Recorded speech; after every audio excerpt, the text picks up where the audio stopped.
18 000 hectares en sol d'or aussi qui dorment ici pendant des décennies. Mais on ne peut pas exploiter ces terres à cause des moyens. Parce que nous attendons l'hivernage pour cultiver du maïs. Et après, on arrête là.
Avant cela, je voudrais adresser une salutation à la presse et aussi à l'association And Defar Beyti et toute la population de Beyti, mais surtout sans oublier les immigrés. Parce qu'à chaque fois, quand on a une activité, ils vont dépenser leur argent. Donc, c'est-à-dire qu'ils sont ailleurs, mais à chaque fois, ils participent pour le développement de Beyti financièrement, matériellement et tout. Et après cela, l'association And Defar Beyti est une association qui s'active dans plusieurs domaines. santé, éducation, agriculture, sociale. Parce que vous avez vu la carte de santé. C'est l'association qui a rénové cette carte de santé avec presque un budget de 15 millions pendant 3 ans seulement. Pour la mosquée, ils ont dépensé un budget de 12 millions, sans compter aussi les dépenses sociales. Et c'est une association qui s'active dans plusieurs domaines. Donc aujourd'hui, pendant les vacances, nous avons vu nécessaire de venir ici dans les champs pour participer au développement de notre pays. Parce que nous devons soutenir le programme de l'État sur la souveraineté alimentaire. Parce qu'à chaque fois, on entend le président, M. Bassirou Diomaye Faye et son premier ministre, lancer un message aux populations pour qu'ils soutiennent ce programme. Nous avons vu que donc, comme nous sommes des citoyens aussi, nous devons soutenir ce programme. C'est la raison pour laquelle aussi aujourd'hui nous sommes ici pour exploiter une superficie de 5 hectares de maïs par nos maigres moyens. En ce qui concerne la semence, en ce qui concerne l'engrais et tout, c'est la jeunesse de Beïti qui a fait tous ces efforts pour exploiter cette terre. Composé de cultivateurs, d'élèves, d'étudiants. Merci beaucoup. Cette population est composée de cultivateurs, des enseignants, des élèves, des étudiants, les imams, les chefs de village. À chaque dimanche, les ouvriers, les commerçants et autres, à chaque dimanche, toutes les populations arrêtent leur activité et viennent ici. Ceux qui ne peuvent pas venir, c'est eux qui financent les activités. Donc voilà, c'est comme ça que les choses marchent. Donc, ces 5 hectares que nous avons exploités, nous avons ici 12 000 hectares en sol argile qui dorment ici pendant des décennies. Et 18 000 hectares en sol d'or aussi qui dorment ici pendant des décennies. Mais on ne peut pas exploiter ces terres à cause des moyens. Parce que nous attendons l'hivernage pour cultiver du maïs. Et après, on arrête là. Attendre 9 mois encore. Ça, c'est pas le développement.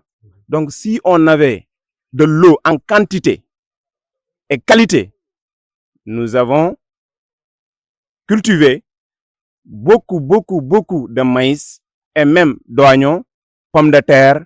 C'est-à-dire, Beïti seulement peut contribuer sur l'autosuffisance en légumes.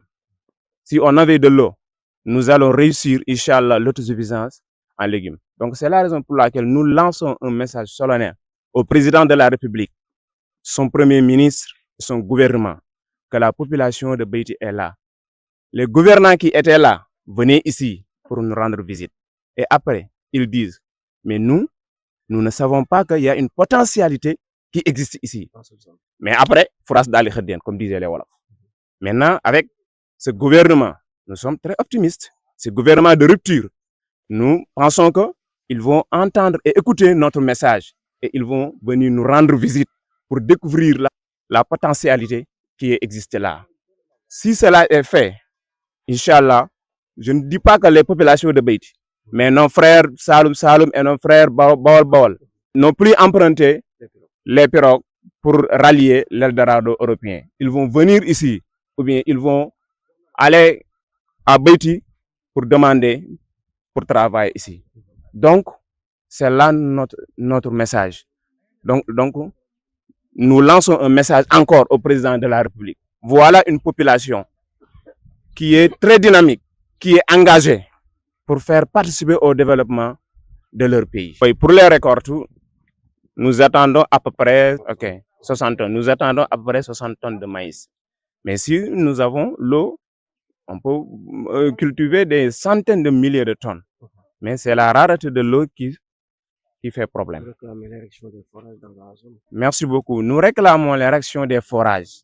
Des forages. Si on avait aujourd'hui ici à Beïti des forages qui coulent 24 sur 24, 12 mois sur 12 mois.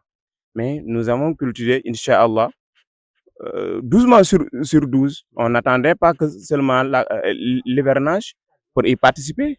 Donc, voilà notre message.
amati mbégteeg bànneex di ànd ak yéen ñi ñuy teewlu ci suñu chaîne bu mag bii di ArchiTV ñoo ngi leen di ñaan ngeen di wéy di abonné ngir ngeen mën a jot suñu ay vidéo saa su ne